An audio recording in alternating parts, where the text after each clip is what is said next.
While the Greek Roman Museum in Alexandria have received 10 heavy and huge artifacts to be displayed within the museum's presentation scenario in preparation for its opening after the completion of its development and restoration project. The head of the museum's sector said that one of the most prominent pieces that were transferred from the Maritime Museum is the Isis Faria statue, which is one of the largest statues to be displayed in the museum. Well, to shed more light on this, we have the pleasure to have this phono with Mr. Shaaban Abdel Moniem, supervisor of packing and transportation of artifacts in the Greek Roman Museum. Good afternoon, sir. Good afternoon. Well, Mr. Abdel Moniem, could you give us an idea about the 10 pieces that have been transferred to the Greek Roman Museum? Okay. Last week, the Packing and Transportation Committee, which belonged to project sector cooperation between museum sector, transferred 10 objects to the Greco-Roman Museum. These objects are very, very important objects because they are very oversized and unique objects, such as a statue of Dicladianos, which is made of red granite or porphyr granite. This is rare type of granite, and its weight about 12 tons.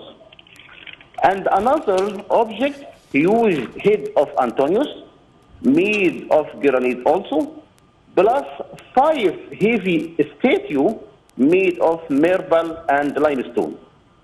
I'd like to see that before transport or shipping any object, it must be have backing or bagged them with appropriate or proper backing material and supply to protect them from damage or any risk during the transportation from place to another.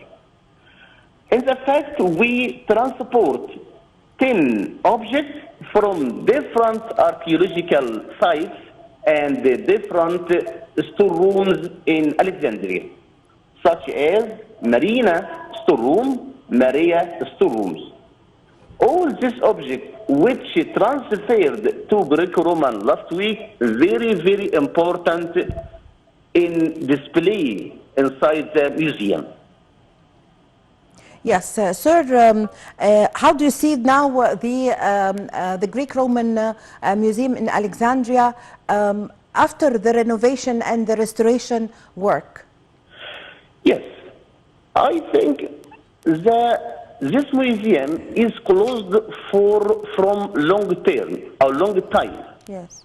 So when we opened this object, this museum will be exciting museum for Egyptian people general and for citizen or Alexandrian citizen as specialists. Yes. So because this museum we will display private collections. These collections different or classifying to different material such as organic material or inorganic material, and it's so on. Yes, Mr. Shaaban Abdel Moniem, supervisor of packing and transportation of artifacts, Greek-Roman Museum in Alexandria. Thank you very much for joining us over the phone. Ladies and gentlemen, a short break and I'm going to be back with you.